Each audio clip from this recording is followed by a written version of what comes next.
നമസ്കാരം. റാഫ്റ്റോ ക്രിക്കറ്റിലേക്ക് എവർക്കും സ്വാഗതം. വരാനിരിക്കുന്നത് ക്രിക്കറ്റിൻ്റെ പൂക്കാലമാണെന്ന് പറഞ്ഞാൽ നിങ്ങൾ വിശ്വസിക്കുമോ?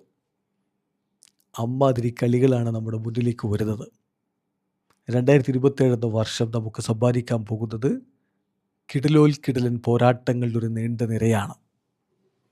ഈ വർഷം കഴിഞ്ഞിട്ട് പോരെയെന്ന് ചോദിക്കാൻ കുറേ ആളുണ്ടാവും, എനിക്കറിയാം. പക്ഷേ പകുതിയും കടന്ന് മുന്നോട്ട് പോയി നമ്മൾ ഈ വർഷം എന്ന കാര്യം ഒന്ന് ഓർമ്മിപ്പിക്കുകയാണ്. ബോർഡർ ഗാവസ്കർ ട്രോഫി വരുന്നു ജനുവരി 21 മുതൽ മാർച്ച് 3 വരെ.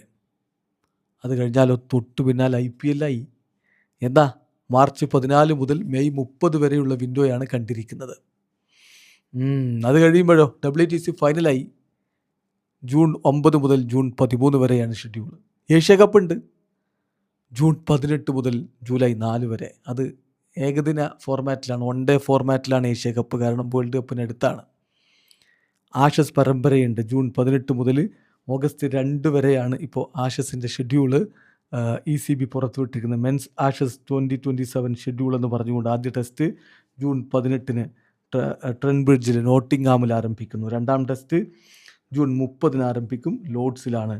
മൂന്നാം ടെസ്റ്റ് എഡ്ജ്ബാസ്റ്റനിലാണ്, അത് ജൂലൈ 8 നാലാം ടെസ്റ്റ് ജൂലൈ 21 സദാംപ്ടണിൽ റോസ് ബൗളിലാണ്. അഞ്ചാം ടെസ്റ്റ് ജൂലൈ 29 ദി ഓവൽ ലണ്ടനിലാണ്. അപ്പോൾ അതങ്ങ് കഴിയുമ്പോൾ പിന്നെ വേൾഡ് കപ്പ് ആയെന്നേ. ഒക്ടോബർ 4 മുതൽ നവംബർ 21 വരെ വേൾഡ് കപ്പായി. സോ ക്രിക്കറ്റിൻ്റെ പൂക്കാലമാണ് ഈ വരുന്നത്. മിസ് ചെയ്യാതെ കാണുക. ആവേശ പോരാട്ടങ്ങൾ നമ്മുടെ മുന്നിലേക്ക്. വീഡിയോ അവസാനിക്കുന്നു. ക്രിക്കറ്റ് ലോകത്തെ കൂടുതൽ വിശേഷങ്ങളുമായി റാഫ്റ്റോക്സിൽ എത്താം.